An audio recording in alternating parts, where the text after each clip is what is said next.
Hello again, welcome back to China Manufacturing Decoded from the Sofeast Group. It's episode 189 today. Adrian back with you from the team here. I'm hosting today, and I'm joined by one of my colleagues, Kate Oliynykova. She's our head of supply chain management. You might have heard her on the podcast before. Kate, welcome back. Thank you, Adrian. Thank you so much for inviting me again. I'm happy to join a new episode. Well, we love to get different voices on, and we have people with very diverse specialities and types of expertise on our team, and that's why we've invited you on this time, because we are talking about a form of supply chain management, and really what you're going to be doing, right, is you're going to be going into a bit more detail about sourcing from China specifically, and kind of going over some of the questions that we're asked by importers who work with Sofeast. But we'll go through. We got about sort of like 7 or 8 points maybe to go through, and so this is going to give the listeners a really good grounding in sourcing from China. Okay. Yeah, appreciate for the introduction, and I'm happy to join today to speak about the topic that I'm very passionate about. And I know that we've been covering supplier identification, supplier management in various posts and podcasts, but I feel like there is a need to give to shed some more light into how we recommend to conduct supplier identification, what we do at Sofeast, and what you can do on your own, and what are the main points to pay attention to when you decide that you're ready to select a supplier that will be the one for your product that you're creating or looking to import into your country and successfully sell in the market. Great. At the same time, so I'd like to mention that, of course, at Sofeast, we do whole product cycle. So from supplier identification to shipping and managing sample order and mass production order, quality control for simple off-shelf products. And of course, we do much more with product customization if you're looking to customize your products, or even we have a whole setup for product development if you're looking to develop a whole new product in China and put it on the market shelf in your country. What we will be talking today is focusing more on supplier identification, so-called sourcing, and helping you to navigate across Chinese supplier databases and supplier options, and helping you to take the right path. And this is by far the most popular service that we provide. And every day we have importers coming to us with requests to either help them find supplier or help them to manage their existing supplier. And some have good experience with their suppliers, some have bad experience. Some situations we need to quickly jump in and help our importers to solve their arising problems. So I think when you are thinking about finding a product in China, almost everyone would have their own experience, starting from ordering, Christmas, toys on AliExpress, even in a simple one, and having some more complex supply chain. This is something that almost everyone had some sort of experience. So I think it's useful for everyone. So I think the first is how actually to find supplier in China, and which platforms are good, which platforms are needed for which case. Most of the time, our customers come to us with either they found suppliers on Alibaba, so this is the most well-known. I will not tell you. I will not tell you something rocket science here. And many customers have a perception that Alibaba is not too good supplier, probably supplier database, because it is very accessible. Like everyone can go there and try to find some suppliers. And at the same time, a lot of importers find their suppliers on Alibaba. So to start with, Alibaba has its pros and cons. On a good side, you can find a lot of suppliers there who have international experience. So this is international platforms, and suppliers who go there, like most of them would have export licenses to be able to export the goods. They would have a sales representative who speaks English. They would have some previous experience with former customers, and they know a bit some compliance regulations for your country. They have experience of dealing with overseas customers. They might have all the international bank accounts set up. So this makes it easier for importers to deal with suppliers directly.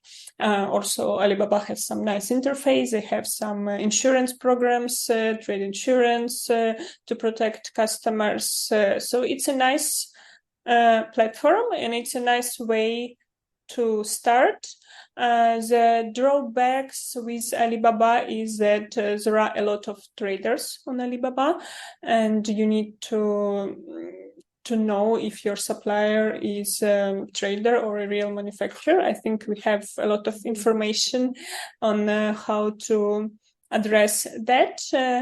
But yes, so I will not go through it again. No, but I'll put a link in the show notes as ever. Yeah, great. Yeah. So basic principle is if there is a little number of people, if you see that address is some room number, this is already some red flags for you to check further. At Sofeast, we use government database and we do a thorough check of suppliers, but you can also use this kind of small hints to understand if your supplier looks like a trader or a manufacturer. But of course, we recommend to check and verify this with professionals. So once you know that your supplier is a manufacturer, Alibaba can be a good option. As I said, so the main risk there is there are lots of traders there on Alibaba. So next most popular one would be 1688. So this is a Yao Liu Baba in Chinese, and this is a similar to Alibaba, but this is a local one. So if you want to find local suppliers that might have cheaper pricing, that would be your choice. The drawback is they're less experienced to deal with international customers, and not all of them can speak English. But that's a good source as well. You can try to use Google Translate. Some suppliers do speak English over there. You can compare pricing to understand where you stand, for example, between 1688 and Alibaba, to see what is the difference, and you can use this information to negotiate price on Alibaba instead, for example. So this is a very good source as well. There are many others like Global Sources, Made in China. There is nowadays there are a lot of programs with that gives you customs information, like Panjiva, for example, or Import Yeti. So where you can type in the product that you're looking for example, LED lights, and you would see lists of bill of lading information with suppliers who have exported those to US, for example, and this way you can find suppliers that are shipping this product overseas and even to your destination countries, and later you can contact those suppliers. The drawback here is that first, most of these programs are not free, so you will need to pay for subscription, and it is very time consuming as well, because they ship LED lights, but you're not sure if these are the LED lights that you're looking for, if you're looking for some special LED lights. So you need to spend time to find the supplier later on Alibaba or on internet, and then to contact them, and by the time you find the sales manager, you might understand that they have different type of LED lights that you're not looking for, as it's very hard to tell by bill of lading. Then Google works as well. There is a Baidu, which is Chinese alternative to Google. So those are, of course, exhibitions. Since now China is open to the world, and we've just had Canton Fair recently, which was extremely busy. So that's also a good way to go and meet your suppliers. So there are multiple platforms to let you find your supplier. Another question is that once you are familiar with which platforms and your next steps in finding your suppliers, there are things that we recommend you to pay attention to when you are selecting your suppliers, because you can find multiple suppliers, but I believe you will be lost which suppliers you should consider and which suppliers you shouldn't. So here, there are different things. So to mention few one is year of establishment. So we don't recommend to use suppliers who are very new to the market. So at least give them 3 years of work. Factory locations. China is divided, as you know, Adrian, into main industrial zones. It's like there are locations that do furniture, like Foshan. There are locations that do lights, like lighting, like Zhongshan. There are locations that do baby products, and so and so. So you will know, we will know, professionals will know. And also, like south of China, they tend to have a better quality control than middle of China would have cheaper pricing, but the quality control and such quality of the product will be lower. Heavy machinery, you would go to north of China. So this is important. So that's kind of the difference between like Yiwu and Shenzhen sort of thing. Exactly. Yes. You know, a lot of people listening have probably heard of Yiwu, and it's like the home of plastic stuff that, the sort of cheaper things maybe that you're going to get from China. That's the difference that you're talking about when we're talking about quality. Yes, exactly. So yeah, there are locations that are cheaper, but the quality is really below standards. Like if you don't need to go to Yiwu even, like going to Guilin area, for example, like we've seen some factories there that are like, you cannot imagine that this is a real factory. So this is quite an experience. So that's important to stick to main industrial locations and developed cities, developed areas. To match your quality expectations. Good to understand number of quality people, QC people. You can ask for some samples of quality reports. Anyway, I will not stop too much on quality topic.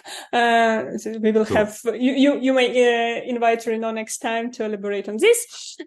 So next, what most importers would pay attention is certification, and good suppliers will have more, not even, I cannot say good, but bigger suppliers would have more certification. Smaller suppliers would have less certification. And what you need to know that if your supplier has ISO certification, like ISO 9001, which is for quality management, or 14001, which is for environmental management, this is a good sign that this supplier has a quality management system in place. You can expect better quality than when quality is managed randomly. So that's important. But can we trust these certificates? If a supplier gives you a copy of a certificate, you might be thinking, okay, that's fine, but is it even real? Well, that's another story. You can do a quick check yourself, at least like being real and fake. That's a whole different topic. I need to say that in most cases they are real. However, what we have is that they are expired because as a certification you need to re-audit every year, and suppliers might not pay attention to it after some time, so they just put it on Alibaba and forget. But it's a good practice to ask your supplier to send you certification, and they have. And even if you search a supplier on Alibaba, they usually put all their certification over there. And minimum that you could do is to check the name, company name on the certification, that it matches the company name that you've been told. And you can ask for Chinese company name, at least try to match the characters if you don't read Chinese. Of course, it's more complicated for you, but usually they would have it in Chinese and in English. And so at least you're matching this, and you can check the years as well to understand the validity period. And there are many situations when suppliers are saying that they have ISO 9001, and you're saying, okay, cool. But if you don't check the certification itself, at the end you find out that the certification is issued under some other factory name. So this is why I'm saying that this is the basics to check. And when we ask, so how come? Suppliers would tell you that, oh, this is my brother company, this is my sister company, whatever relatives they have. So this is the minimum that you should do, is to confirm that the names match and that the validity period is valid. So this is the basic ones related to a factory itself and quality management system. Then there are product certifications in place, of course. And so again, basic, if it's some devices that create radio frequency, more like Wi-Fi, common. So for electronics, common would be FCC for US and CE for EU for the most points. So this is another one to clarify if you are exporting from China, either to US or EU. So here, if it's an off-shelf product and your supplier has, for example, it's, I don't know, some electronic product that you're buying in China and exporting to US, and your supplier has FCC certification that is issued on this product, you're good, you're lucky. But I need to mention that if your device is customized, you need to obtain certification for this device from start, because certification is issued on the exact device. So then you need to understand that you will need to go to apply for certification. Usually suppliers help with the process. They are helping to give you samples, for example. Most suppliers would advise tell you that they will manage certification. We don't recommend that, because you never know how they do it, and if they really test or not. Again, that's another story, so I will not stop much on that. Of course, we recommend to use an independent third party here instead. But you need to understand that as an importer, it's your liability to ensure that all your certification is in place and that you're selling a safe product. And if you don't know what is your compliance requirements, you can ask us and we can help you to build a compliance plan that you need. Absolutely. So that's about certification part. Then next, what you collect is supplier contact information. And I think we covered that already, that you need to pay attention to the location of the supplier. So make sure it's a big industrial location rather than some creepy zone. Other things that you might want to pay your attention to when you select a supplier is you can ask questions about their revenue. Some will tell you, some might not tell you, but most good suppliers will do, and then you can understand the turnover. Then percent export license, if your supplier has export license, meaning that they're exporting internationally. You can ask about percentage of export, so what percentage they produce for local market, what percentage they export, their main products, technical capability, what are their main customers. And again, some would tell, some would not, but good suppliers would do. So if it's Walmart or Disney, then you know that this supplier is might have a legit. It's a good pick, but it's always a compromise, because suppliers who produce for Walmart and Disney, their MOQ is quite high. So if you're just starting and it's your first product, I mean, that's great, but you might look for alternatives. But because you may not be a priority to them. Yes, because Because you're ordering, I don't know, 10,000 pieces, and then Walmart are ordering 1 million or whatever. So, yeah. how important a customer are you to them? Are they going to put your best people on the project, etc.? Can I just ask about the revenue for a moment? You mentioned revenue and checking if a good manufacturer will probably let you know about their turnover, things like that. So I'm assuming then more is going to be better because, of course, they're sort of a more secure company. They're doing better business, and so that's probably good for like long-term supply and security, right? Yeah. So I don't want to give you numbers, but normally it's 1 million, 5 million, at least 1 million would be a good figure, in my opinion. Mm-hmm. But good suppliers have much more than that. Yes. So you will see that this also gives you an idea of that the factory might not close down tomorrow. That's because they have no business. So that's a sign. Of course, you cannot justify that. A supplier will not provide you their internal financial documentation. But it's all a puzzle that you're collecting together to find your perfect supplier at the end. So this is one piece. And it's got to be. And it's got to be consistent, right? So we're still gathering information, and you might have seen stuff on Alibaba, for example, and now you're being told other information. Is it consistent with what's online? And if it's not matching, why isn't it matching? Yes, exactly. So you're cross-checking the information you get from supplier with the information you see on Alibaba, and even the turnover. But this, we are going steps further. If they tell you that they have, I don't know, little number of machines or little number of people, that's easy. If the factory is, I don't know, 30 people, but they give you crazy turnover, you understand that there's something wrong here. So these are things that need to match. Okay. So basically, I think this is we are covered most information that you're collecting on the supplier, and to shortlist potential suppliers that you would need. And then you're coming to MOQ and quotation part, which is your next step with the selected suppliers that you have briefly screened, and you talk to them and you understand that they are capable of doing your product. So your next step would be quotation, which, as I said, is of course subject to MOQ, and this is what Chinese suppliers are always very interested in. And so here there are a few strategies.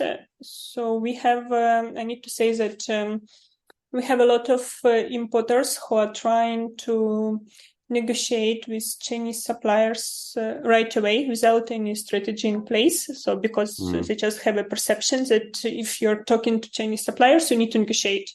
Whatever they say, you need to negotiate. The price, you need to cut double or something, because just to make sure that you're on the right track. And good suppliers and busy suppliers, that might be the end of your relationship, I need to say. They might not have a patience margin if they see that you're just asking stupid requests with can you give me half price, or I need MOQ of 100 pieces and supplier MOQ is 10,000. So these kind of things I don't recommend. I think China has a very developed supply chain right now and chain of suppliers, and usually if suppliers are good, they know what they're doing, and it's very difficult to try to push them into this hard extreme. However, I need to say that usually you can negotiate. Alibaba price can be negotiated within 10%. More or less in average. There are strategies with MOQ that you can play with. So one, for example, if your MOQ is so projected purchased quantity is very low, but you need a supplier, you can try to talk about your annual quantity rather than order quantity. So to raise supplier interest, it helps to introduce your company to sell yourself, basically. So you need to raise supplier interest and make them understand that your potential, and even this trial order is small, but you have potential to grow. So you need to sell yourself to supplier. If you don't have Walmart volumes or good established company volumes, I need to say. Another trick that you can use is you can check on Alibaba, you can easily check what is average volume requirement by supplier. So, for example, if you need to place an order of 1,000 pieces and you see that supplier's average MOQ is 3,000 pieces, for example, you can get quotation and negotiate quotation based on average volumes that you have seen, so like 3,000 pieces, for example, and then later tell suppliers that my first trial order is 1,000 pieces that I need for marketing reasons, for example, for promotion, for trial, for whatever, and then next orders will be increased, but don't do it from start because by experience, the more supplier spends time on your order, less likely they will go away. So they already invested their time and efforts, and then by this time they would like this to work out. But if you're saying right away that I have super minimum quantity that is below your MOQ, but maybe you can consider if supplier can consider if there is not a peak season for them and they have capacity for the orders. But if they're busy, and good suppliers are generally busy, then they might turn away. So you need to use some tricks here and some long-term strategies. No, it makes sense. This is good stuff. Good stuff. Yes, and also another thing to mention is that if you're buying off-shelf products, you can go earlier in pricing discussion, as this is your as pricing point would be one of the main ones for you. But if it's a customized product, you need to focus if supplier is a good fit first, especially where there is IP to protect. And then pricing discussions can come way later because first you will release your IP too early to many suppliers to discuss prices, and then half of them will not match, but you already released your design, and this is always a risk. And secondly, if you're doing your design product, it's very important to find supplier who is capable and who has the same, I would not say mindset, but at least understands what you're trying to achieve and can take this journey together with you.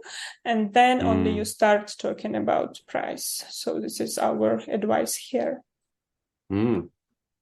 Yeah, so usually a good price quotation will include samples cost, sample lead time, mass production cost, and mass production lead time, payment terms, tooling, if you have tooling, validity period of your quotation, so until when the price is valid.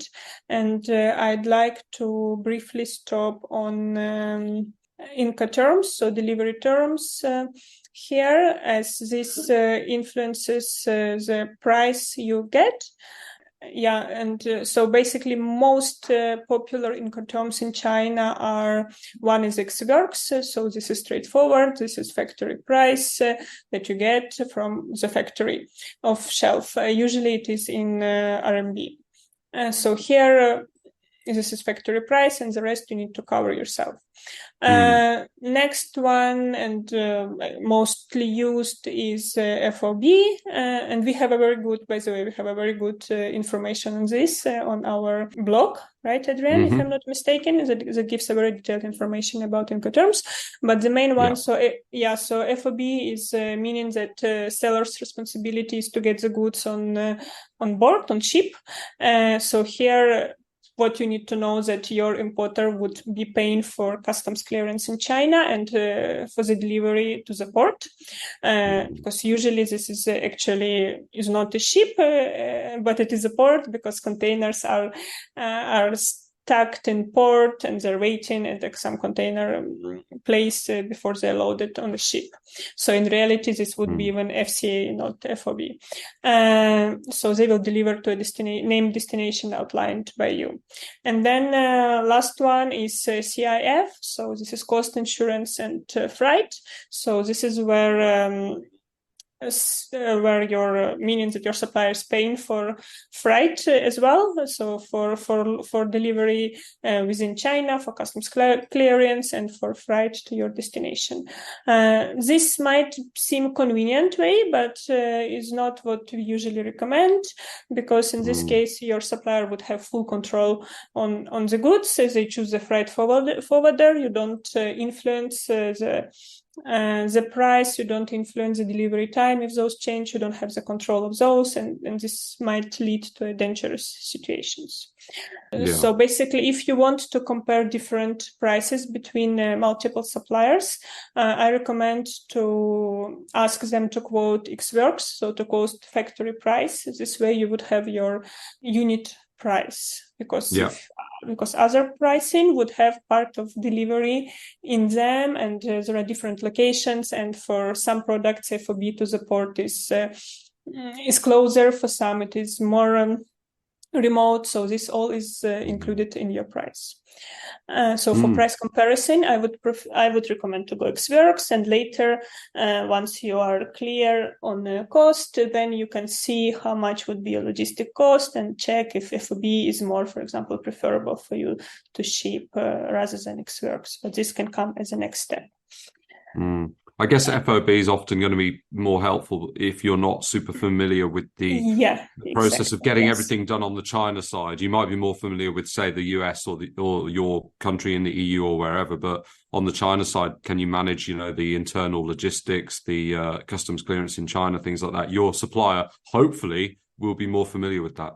Yeah, exactly. So if you're just starting, so for price comparison, I recommend ex-works, but for shipping, it's easier to go FOB, at least for start, and then later you will see if you're scaling, you might want to choose ex-works still, but for start FOB is the best. Yes. Okay. So I think we've covered most about quotation part. And so by now, our listeners are already well equipped to do sourcing themselves, and maybe come to the idea that they can do and start sourcing in China. And I recommend everyone to try to have this experience, no matter what, and especially if you have, before you're going to a third-party provider, it's always useful to go on Alibaba and the list, the most simple, and to check to talk to a few suppliers to understand what suppliers are asking you. Then you get a much better idea how to refine your request, what to think of improvements for your product, for example. This gives you a lot of information. But and at the end you would come to a question is, so do I source the product myself, since I already have all this information, or do I trust to a third-party provider to do the job for me? And so this is everyone decides for themselves as a service providers, and we are in the business for over 10 years. We've seen many stories.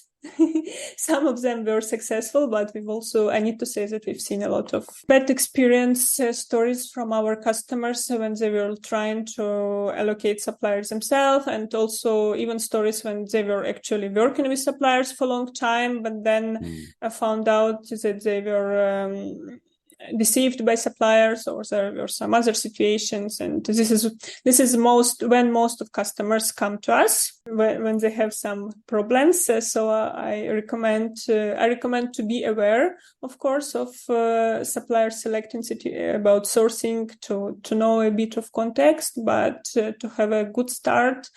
I'd recommend to trust your business to professionals to have a smooth start at least. And if you'd want to have a supplier that is selected for you based on your criteria, but also having all the background work done locally in China, so by people who are local, who are here on the ground, who can help you do the background check on your supplier in government databases to check all the underground information in Chinese, to conduct an audit as a part of supplier due diligence. So to do all this back work, and if you would like to manage your supplier later by yourself, that's totally fine. However, you would be confident that this supplier is legit. They have entirety in China. They're real manufacturers. They don't have open legal issues and so and so. Because if you know that later, once you already pay for tooling, for example, or for order, that hurts. And absolutely. Yeah. When you talk about like bad experiences, I mean, any listeners that are familiar with the Sofeast blog, they might have run into, we do a series of blog posts about disputes with Chinese suppliers. And sometimes these come from yourself and other folks on the team. And basically it's stories where something's gone like seriously wrong, like, you know, the supplier maybe stops communicating with you or something like that. That's the sort of thing that you're talking about. So first of all, go check out those blog posts. I'll leave a link in the show notes, of course. And when we're talking about problems can happen, you're recommending people give it a go themselves. But I think a lot of listeners are going to be thinking, okay, but it sounds like there's a lot of risks out there, and sourcing from China and finding a really reliable, legitimate Chinese manufacturer who I can deal with. It sounds like there's a lot of risk. You know, I don't know. Can I take the risk? I don't speak Chinese. Can I do all of this stuff? Yeah, sure. Service providers like Sofeast, we have specialists here in China and around Asia who can totally help to start off on the right footing. But people might feel worried. And I mean, you've seen some real binds that people have got themselves into when trying to source from China, haven't you, over the years? I mean, do you have any examples? Yeah, so as you mentioned, a lot of stories come from us, as we do know a lot of stories. One of the recent one to share was our customers who came to us. They paid 70% of order to their supplier in advance. And I need to mention that normally it would be 30% in advance and 70% for deposit, or 30%, sorry, for deposit and 70% for balance order. And here they were manipulated by supplier who was telling them that raw materials for their order are very expensive. So he needs to pay raw material supplier much more than 30%, and so and so. And he made them pay 70% of the order, which was far above $100,000 US. 160, wow. I think, was 70%. Yes, and moreover, so they found this supplier on Alibaba, but then they switched to WhatsApp because it's convenient, of course, for US customers. So they were communicating in WhatsApp. Supplier was very responsive, so he explained about the difficulties, and then he sent them a PI for this deposit payment of 70% via WhatsApp. And since he was a nice guy and very good relationship, and of course and they have a page on Alibaba, so our importers just paid him just by WhatsApp paper. So this was not even done through Alibaba. So again, here, if you want to source supplier yourself and to pay your supplier, please use Alibaba Trade Assurance Program at least. So this is the least, because Alibaba, they keep the money, I think, for a couple of months, or I might be wrong, 1 month or 2 months before they release to your supplier. And of course, this is not favorable situation for the supplier. So supplier would push you to pay outside of it because they need their money fast. So they did that. Later, when they sent us the PI, we found out that companies they paid money to is a different entity from the one that is on Alibaba. So they paid to a completely different company. And this puts them in a very difficult situation because legally, it's nothing you can track there officially. And because the company that they paid, it was even Hong Kong company, and here the manufacturer that is on Alibaba is a Chinese company. And then suppliers started with stories that it was pandemic time. First, when they paid the supplier, and then he was saying there were multiple excuses due to lockdowns, there are delays in production. And when they came to us, they were like, Kate, so it's been 2 years we paid our supplier, so now we are past pandemic, and suppliers still cannot deliver. Can you please contact the suppliers that we will implement some fines if they don't deliver? And I was like, oh my God, guys, it's not about fines. It's about that if you have a situation like this, you paid somewhere by WhatsApp and the supplier is feeding you stories for 2 years, there is like super low chance we will see your money or products in this situation. And fortunately, this was the end of the story. And moreover, supplier was sending them new messages that the goods are ready, they're here and here at the warehouse, but he needs more money to pay the raw material supplier because the goods are locked in the warehouse and raw material supplier is not letting him pick up the goods. And we were like, okay, so let's go there. Let's meet the raw material supplier. Let's meet the warehouse. Let's meet everyone and talk. But their supplier was not communicating to us. He was not giving the address. So we had to tell the harsh truth that it was a scam. There are some other ways you can try to work to try to get your money back, but you cannot just pay more money on WhatsApp. This will not help.